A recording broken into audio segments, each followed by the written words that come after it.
जितनी जिम्मेदारी से और जल्दी लोग उल्टी जूती सीधी करते हैं, इतनी जिम्मेदारी से खुद को सीधा कर लें तो दुनिया बदल जाए। किसी के हमें बुरा कह देने से ना हम बुरे हो जाते हैं और ना वो अच्छे।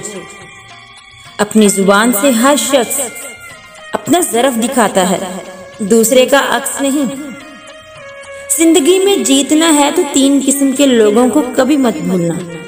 पहला वो जिसने मुश्किल टाइम पर आपकी मदद की, दूसरा वो जो मुश्किल टाइम पर आपको छोड़ गया, और तीसरा वो जिसने आपको इस मुश्किल में डाला।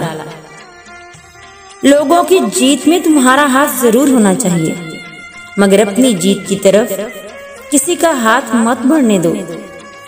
लोगों से प्यार जरूर करो, मगर अपनी बेइज्जती किसी को ना करने दो। गरीब और कमजोर के सामने आपका लहजा बताता है कि आप कितने बड़े हैं।